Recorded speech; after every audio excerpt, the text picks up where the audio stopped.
여러분은 혈액형, 별자리, 사주 이런 것들 믿으세요? 완전 신뢰하지는 않더라도 잡지 뒷장에 우연히 이런 글들이 보이면 괜히 한번 찾아서 읽게 되죠.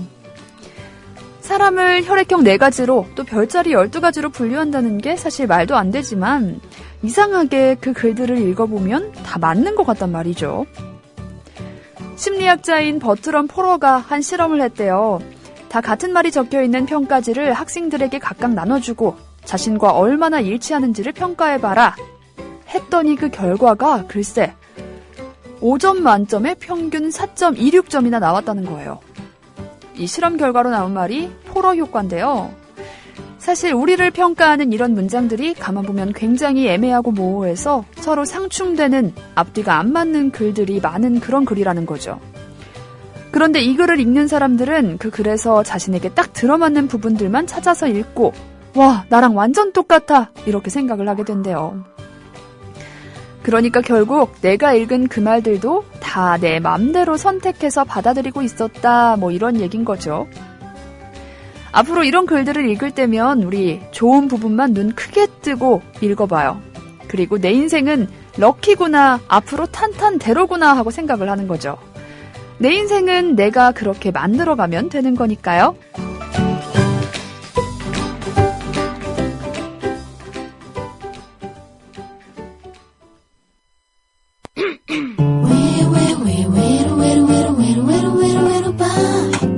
Jacutinha leite, escapunga garoteiro, escapunga garotinha lá.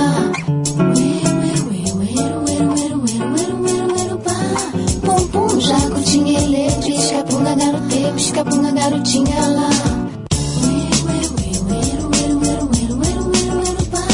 Pum pum, jacutinha leite, escapunga garoteiro, escapunga garotinha lá.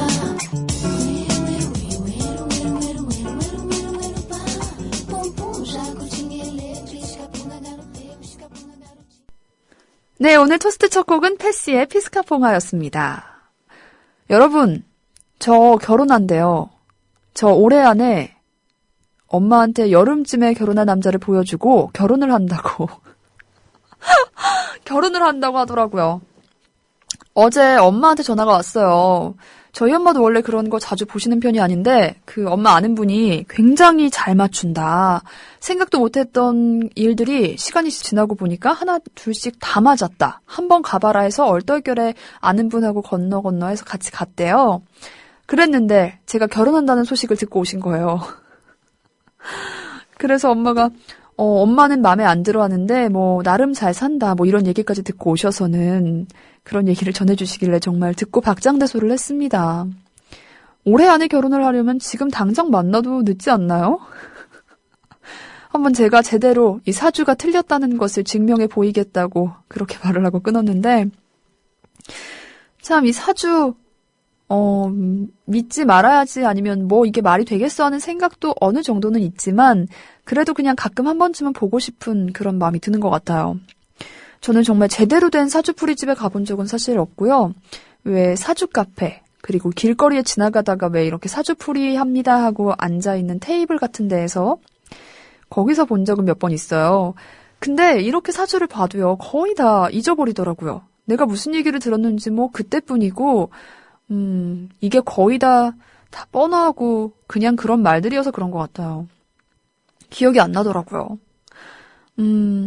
옛날에 고등학교 3학년 때 반에 사주 붐이 불었던 적이 있죠. 이제 고3이 되니까 대학교 입학에 관련돼서 궁금하니까 다들 한두 명씩 갔다 온 게 결국에는 우리 반 애들이 다 갔다 온 그런 사주 카페가 있었어요. 색깔 사주였는데 참 색깔로 어떻게 사주를 봤는지는 기억도 안 나고요.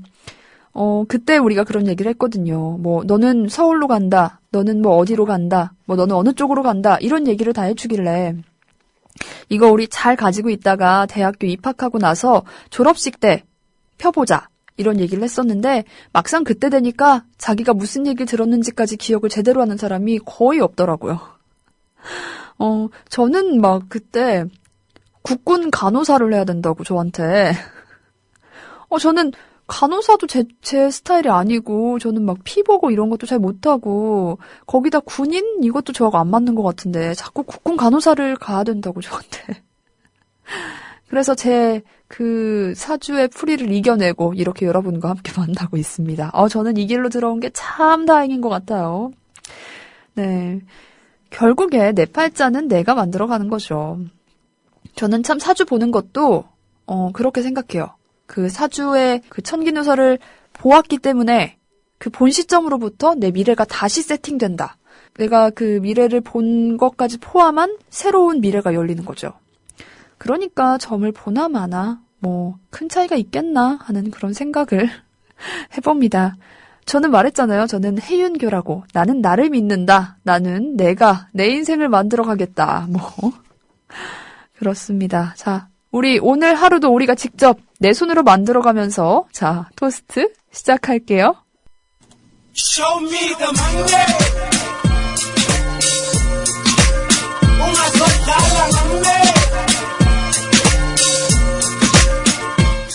네, 이근영 세무사와 함께하는 쇼미더머니 시작합니다.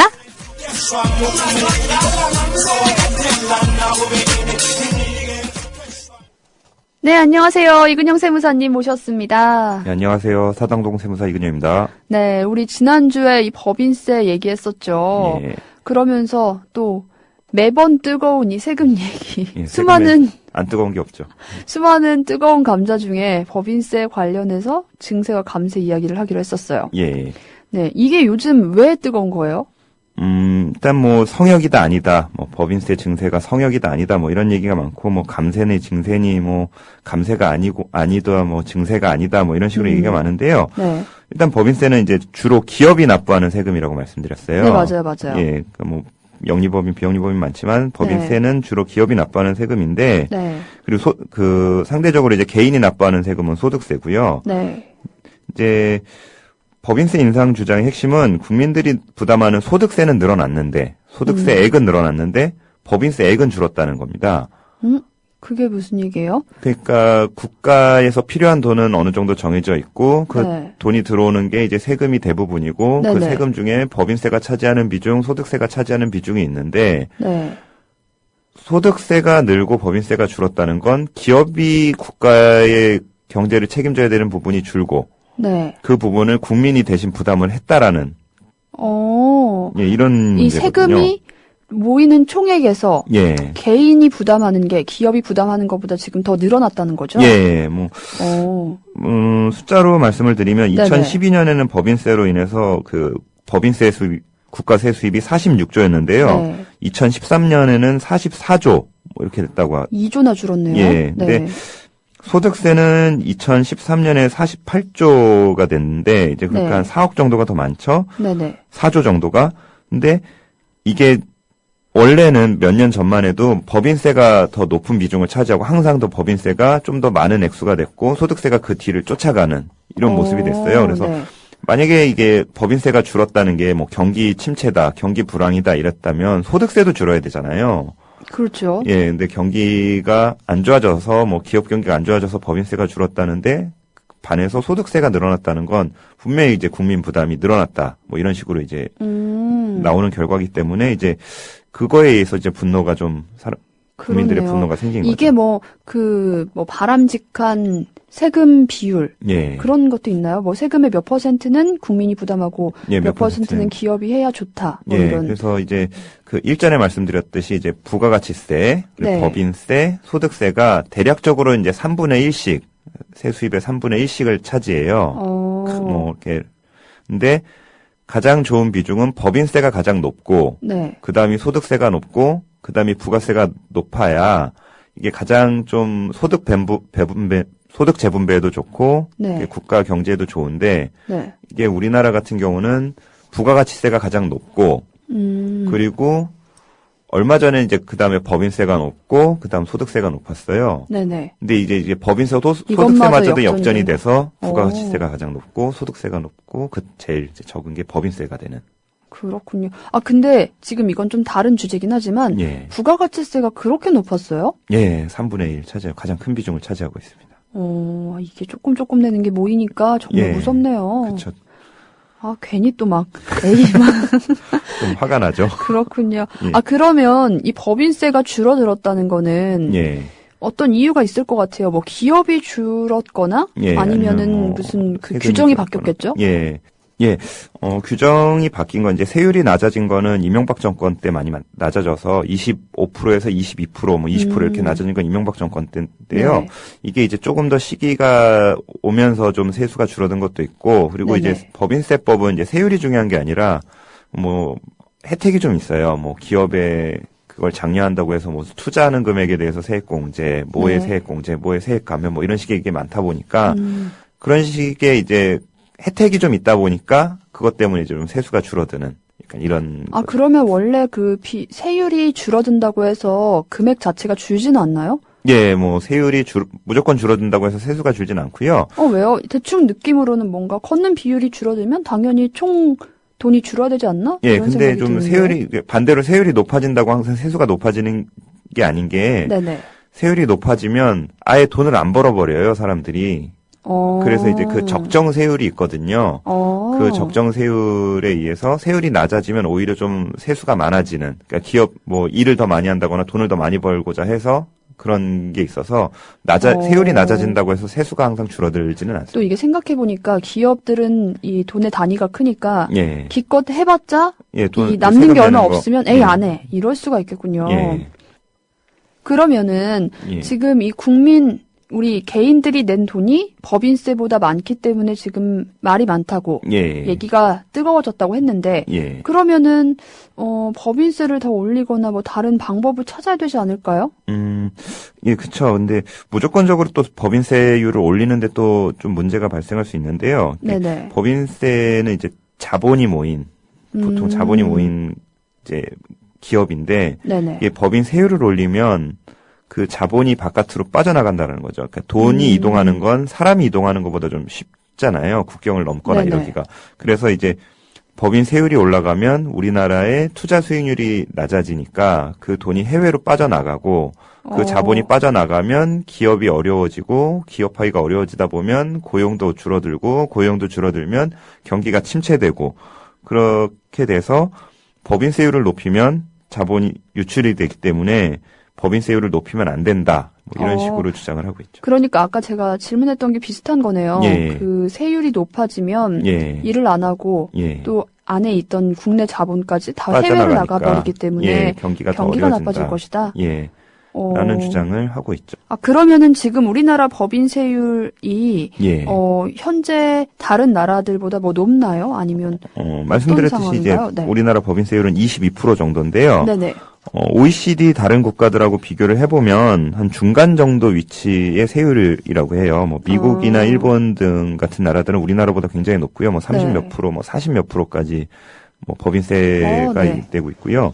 그리고 아일랜드, 뭐 스위스 이런 국가들은 10% 미만의 뭐 6점 몇 프로, 4점 몇 프로 이런 식의 굉장히 낮은 세율을 갖고 있어요. 그래서 우리나라의 법인세율이 굉장히 높다거나 굉장히 낮다거나 하진 않고 좀 어느 정도 중간 정도의 선의 법인세율을 갖고 있다. 뭐 이렇게 말씀드릴 수 있습니다. 지금 이 법인세율이 예. 어쨌거나 이명박 정부 때 내려간 거라고 했잖아요. 예. 그러니까 세율이 줄어든 건데 예. 그러면 그때 줄어들었을 때 뭐 기업이 많이 생기고 일이 많아지고 예. 좀 이런 게 뭐가 그 피드백이 온 게 있나요? 뭐 그 당시에 뭐 비즈니스 프렌들리 뭐 이래서 뭐 기업하기 좋은 국가 해서 네네. 뭐 세율을 낮춰주고 했는데 근데 이제 뭐 세율이 낮아져서 분명히 이제 법인세 실효세율은 낮아졌거든요. 네. 근데 이제 그렇게 해서 우리에게 돌아온 게 별로 없죠. 뭐 기업이 다시 재투자를 한 것도 없고 뭐 유보를 하고 이제 돈을 그냥 기업 내에 쌓아두기만 하고 그리고 뭐 고용 창출도 이루어지지 않고 뭐 고용이 대부분 취업하기는 여전히 어렵잖아요. 맞아요. 예, 뭐 취업을 해도 뭐 비정규직으로 취업을 하거나 뭐 단기 계약으로 취업을 하거나 그러니까 양질의 취업 자리는 안 생기고 그래서 국민에게 돌아온 혜택은 좀 많이 없지 않았냐 뭐 이런 식의 좀 얘기가 많습니다. 그러면은 법인세를 지금 올려야 된다고 하는 입장에서는 예. 어떤 주장을 펴고 있나요? 그러니까 이렇게 법인세를 낮췄는데 네. 낮춰줘봤자 국민에게 돌아온 게 없다라는 거죠.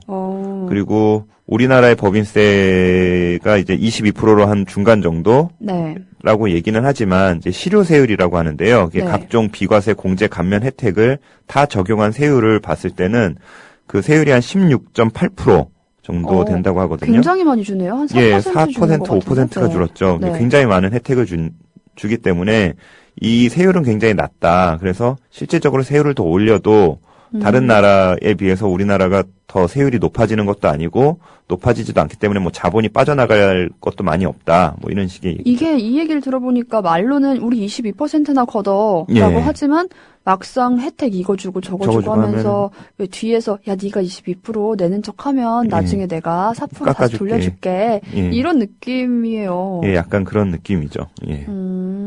그러면은 세율을 낮춰줘도 지금 이렇게 예, 정직원 뽑고 네. 뭐 투자를 하거나 뭐 어렵다, 기업을 하지도 어렵다만 않고 하고. 예, 경기가 어렵다고만 하고 네. 그렇죠. 지금 각종 혜택이 많아진 게 그때 뭐였지? 규제 철폐랑도 관련이 있는 거죠? 예, 꾸준히 뭐 기업하기 좋은 나라 뭐 비즈니스 네. 프렌들리 뭐 이런 식으로 쭉 하면서 네. 그런 식으로 해서 많이 없어졌어요. 근데 네. 이게 그런 얘기가 있잖아요. 표는 국민에게 나오지만 돈은 기업으로부터 나온다. 그래서 네. 항상 이제 기업하기 좋은 국가를 만든다고 하는데 그러면서 이제 그 부담이 고스란히 국민에게 돌아가는 그러니까 그런 네. 어려움이 그렇네요. 있는. 뭔가 뭐랄까요? 진짜 힘을 써줘야 될 대들보 같은 큰 기둥은 자꾸 약해지는데 예. 우리만 구멍 난 데다가 물 붓는 느낌? 예. 네, 자꾸 돌 이제 없는 쏟아붓는 데서 느낌. 빼고 그러니까 이 돈이 많고 적음의 문제가 전 아닌 것 같아요. 예. 사람들 만날 때도 그렇거든요. 돈이 많은 사람, 적은 사람은 문제가 아니다. 돈을 예. 어떻게 쓰느냐. 예. 그렇죠. 돈을 잘 쓰고, 쓸 때 쓰고 또 그렇다고 흥청망청할 것도 아니지만, 돈이 집에 금송아지가 있으면 뭐예요. 남들한테는 없다 하고 빌부터 예, 남들 먹고 사는 사람들이 금송아지가 있는데. 있어도 예, 남의 밥 뺏어 먹고. 짠돌이는 영원한 짠돌이라니까요. 이 짠돌이를 고치려면 정말 이건 머리부터 발끝까지 바꿔놔야 돼요. 아, 예. 다시 태어나야 돼. 이건 답이 없어.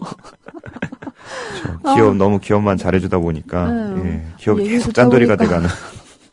정말 이렇게 힘겹게 하루하루 살아가는 소시민으로서 괜히 욱합니다. 예. 네, 어쨌거나 우리 이렇게 법인세에 관해서 얘기를 오늘 나눠봤어요. 예. 음. 이렇게 증세 논란, 이렇게 해서 기사 많이 보실 때마다 관심 가져주시고요. 기사 네. 볼 때, 이렇게, 어려운 얘기 한다, 이렇게 하지 마시고, 좀 관심 갖고, 그것이 어떤 문제가 있는지 이런 거에 좀 네. 관심을 가지라고 말씀드렸어요. 앞으로 좀 쉽게 느껴지실 겁니다. 네. 어쨌거나 옛날에는 법인이라고 하면 법인이 정확하게 뭔지도 몰랐는데, 예. 이제 좀 얘기 나오면, 저게 이런 얘기구나 하는 이해는 좀 빨리빨리 될 것 같네요. 예. 네. 오늘 좋은 시간 감사합니다. 예, 감사합니다. 네. 다음 주에 뵐게요. 예. Come now, surely we can be friends. I know so much about you. I love you. Look at everything I've done for you. You'd be nothing without me. Why don't you answer me? I bet you're busy talking to some fucking slut. Fucking skank. 오늘 불금과 함께 공부로 이어가는 공부와 놀기 둘 다 놓칠 수 없는 그런 목요일입니다.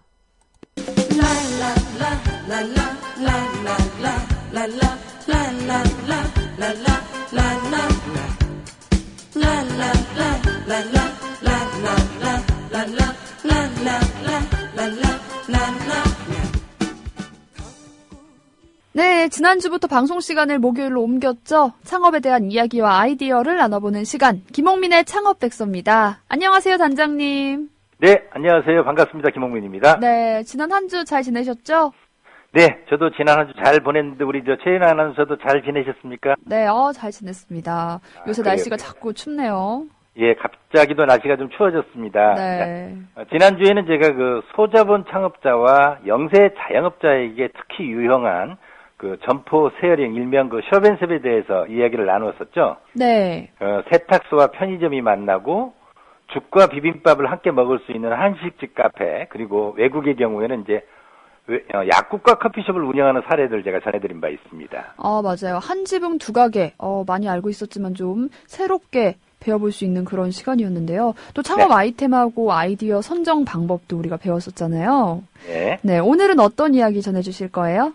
예, 이번 3월에는요, 다른 네. 달에 비해서 많은 창업 정보를 얻을 수 있는 달입니다.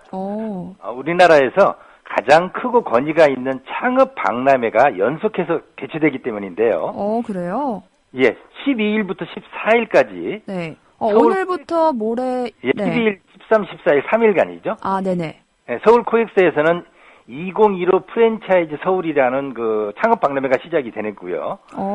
셋째 주인 그 19일에서 21일까지는 네. 2015 제33회 프랜차이즈 산업박람회가 서울 그 지하철 3호선역 네. 항여울역 그 서울무역 전시 컨벤션센터 세택이라고 얘기를 합니다. 네. 여기서 열리고요. 또 그 다음 주인 넷째 주에는 26일부터 29일까지 경기도 일산의 킨텍스에서 역시 2015 매경 창업 프랜차이즈 쇼가 이렇게 각각 개최가 됩니다. 그러니까 이번 주부터 다음 주, 다다음 주까지 3월 내내 계속해서 연달아서 이런 창업 박람회가 열리네요. 그렇습니다. 이렇게 세 가지 창업 박람회가 한꺼번에 열리는데 각자 좀 특징이 다른가요?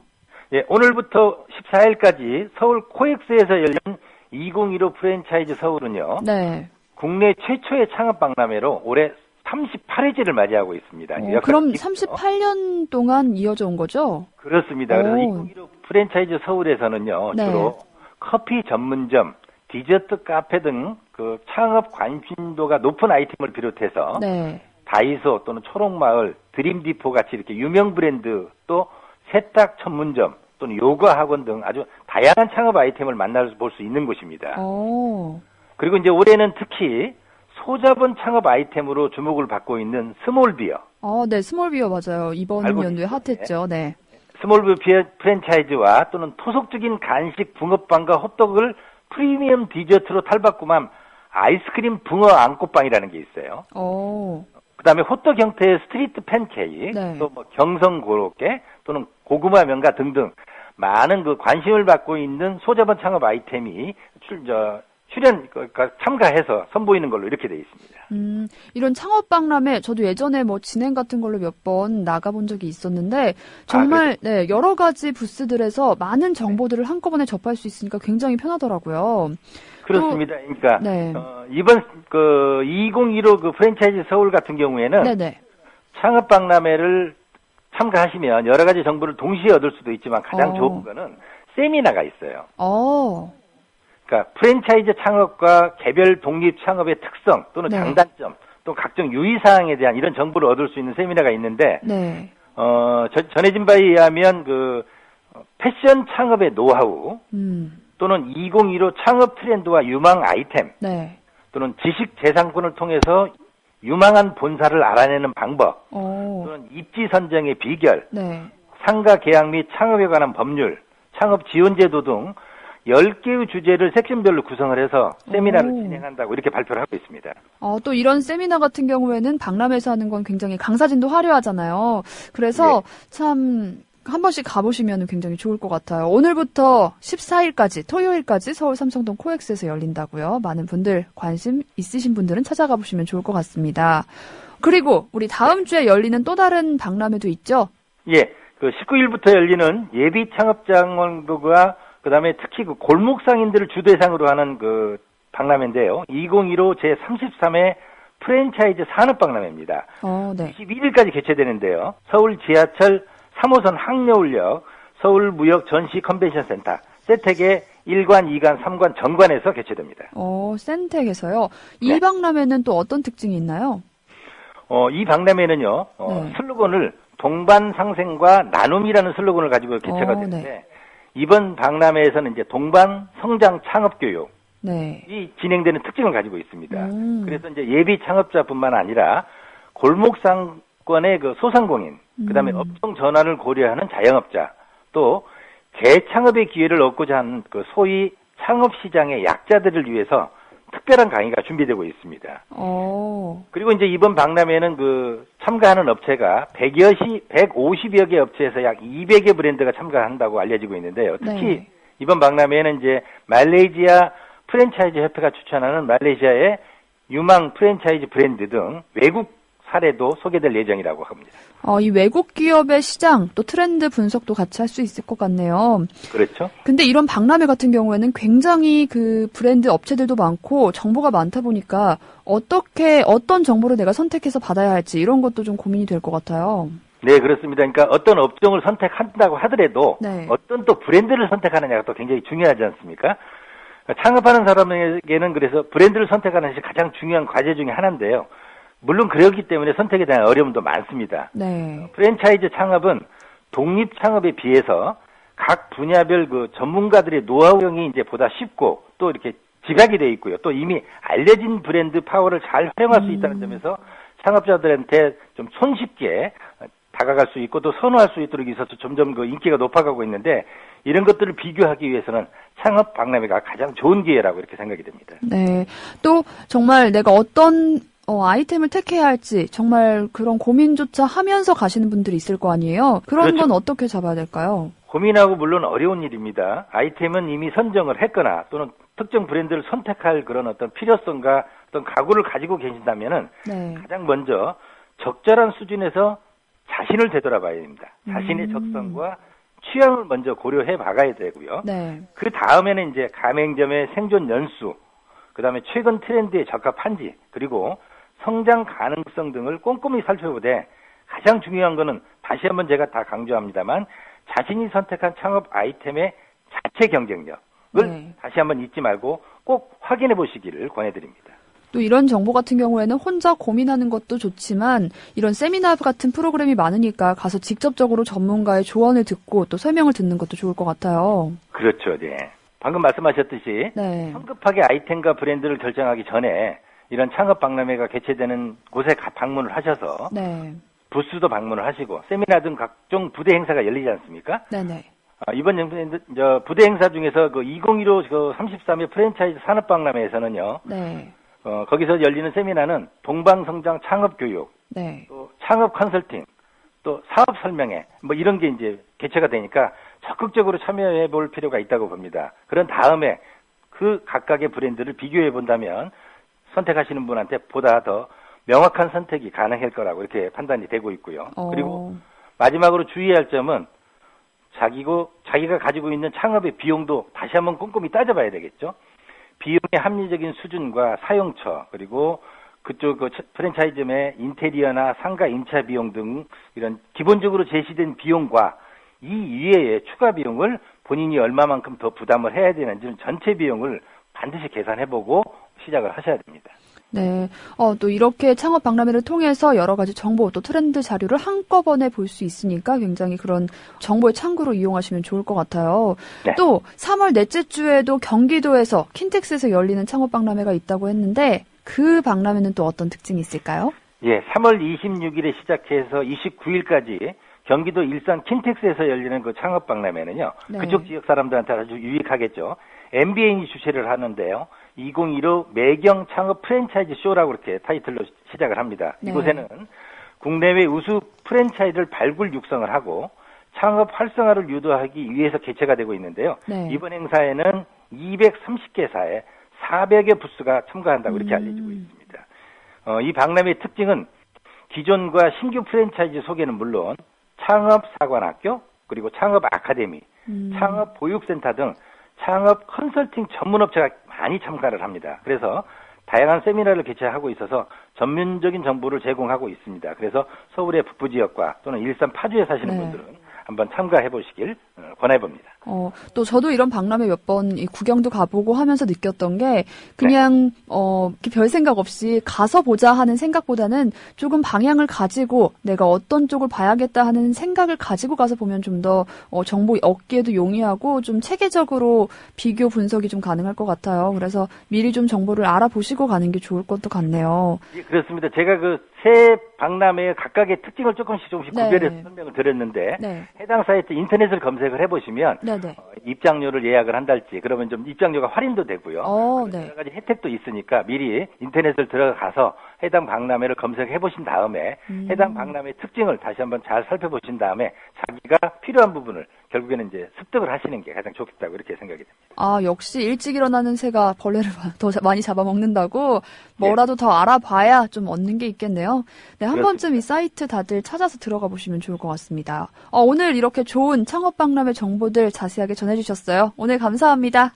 네, 또 다음 주를 기약하면서 수고 많이 하셨습니다. 고맙습니다. 네, 다음 주에 뵐게요. 네.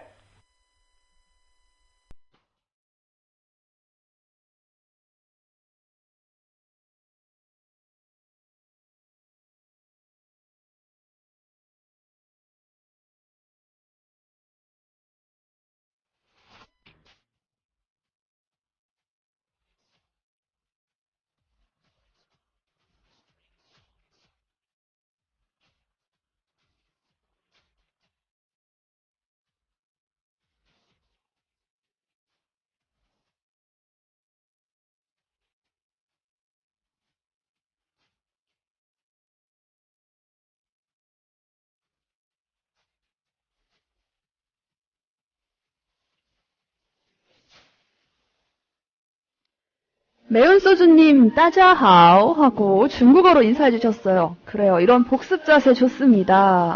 따자하오, 니하오. 행복한 동이맘님 출첵합니다 오셨고요.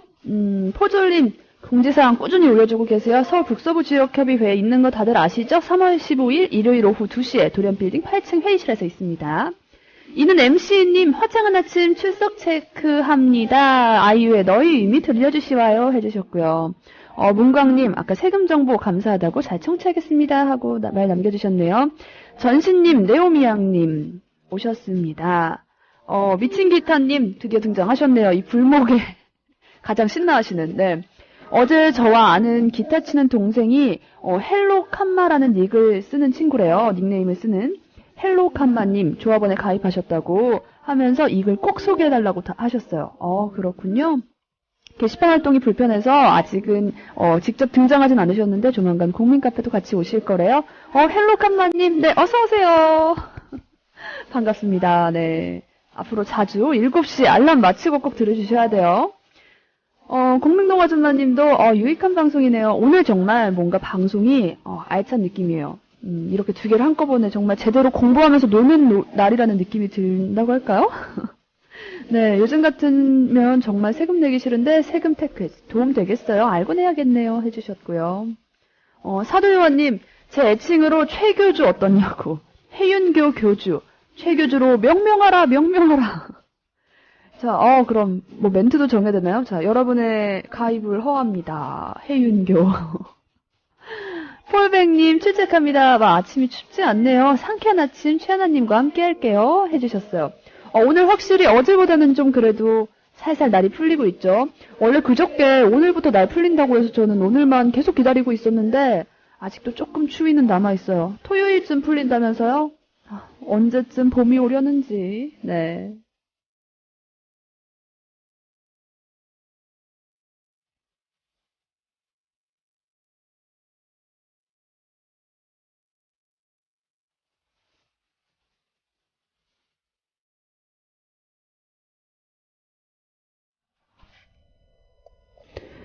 네, 아울시티의 굿타임 들었습니다. 미친 기타님이 이야 분위기 좋네요. 일렉트로닉과 댓글에 좋아. 와우 하면서 와이로님은 클럽 DJ 같다고. 저 안 그래도 요새 디제잉 좀 배워보고 싶은 생각이 들었어요. 근데 비쌀 것 같아서 도전은 못하는데. 네.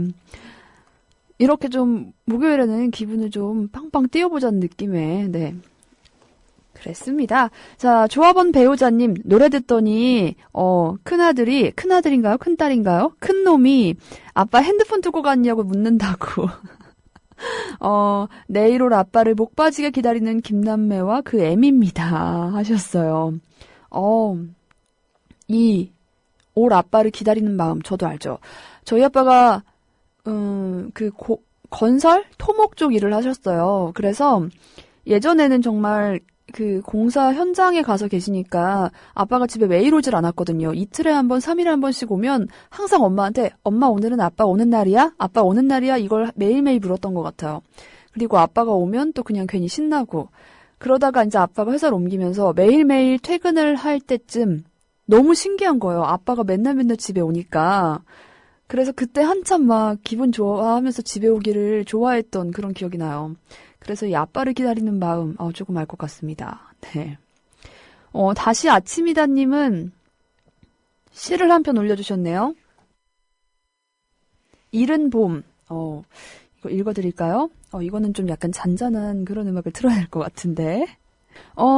협단이님 좋은 아침입니다 하고 올려주셨고요. 떡이맘님도 아침 해가 방끝 남편 출근할 때 늘 어두웠는데 오늘은 밝았어요. 오늘도 씩씩하고 당당하게 해주셨어요. 맞아요. 요새 정말 해 빨라지는 거 정말 빨리 느낍니다. 아침에 올 때마다 정말 점점 밝아지는 느낌이라 요새는 정말 벌써 해가 다 떴네 싶은 그런 생각이 들더라고요. 이렇게 봄과 여름이 제대로 찾아오는 것 같습니다. 이른 봄.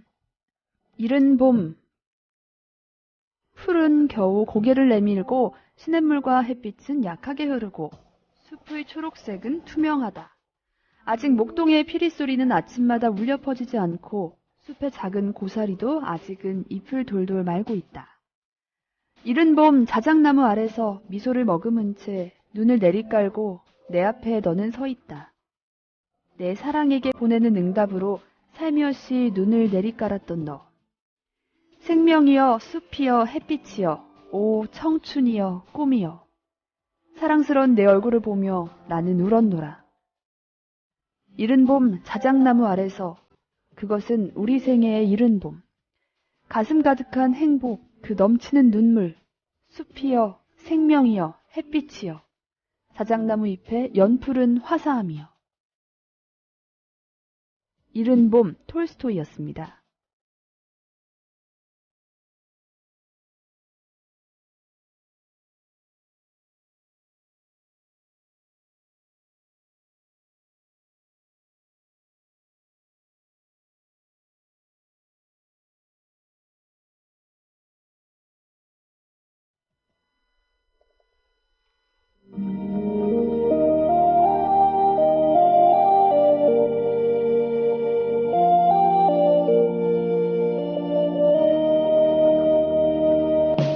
너의 그 한마디 말도 그 웃음도 내겐 커다란 의미 너의 그 작은 눈빛도 네, 이는 MC님의 신청곡 너의 의미 아이유의 노래까지 들었습니다. 오늘 우리 너무 오락가락하는 것 같은데요? 일렉과 댄스로 한참 막 후끈후끈하다 갑자기 막 톨스토이의 시를 읽으며 이른 봄 막 이런 얘기하고 있고 저도 시를 웬일로 오늘 원래 시 올려주시는 분 많이 없는데 오늘 올려주셔서 왠지 읽고 싶었어요. 근데 우리 불목에 정말 그 이중적인 저의 모습을 이렇게 빠른 시간에 함축적으로 보여드리네요. 네.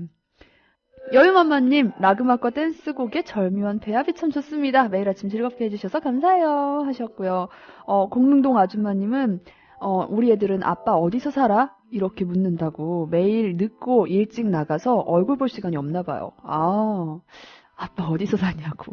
근데 참, 정말 아빠들 바쁜 건 알지만 이 아이들은 그런 거 모르죠. 자주 놀아주는 아빠가 좋은 아빠고. 안아주고 왜 체력적으로 놀아주는 거 있잖아요. 아빠들은 그런 게 정말 아빠가 주는 재미인데 그쵸?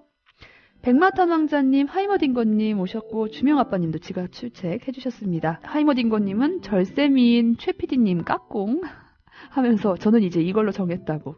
그래요. 여러분께 각자 같지 않은 각각 다른 모습의 저를 기억해주세요. 네, 그러죠 뭐 애칭 통일할 필요 있나요? 당찬하루님도 잘 듣고 있습니다 해주시고요.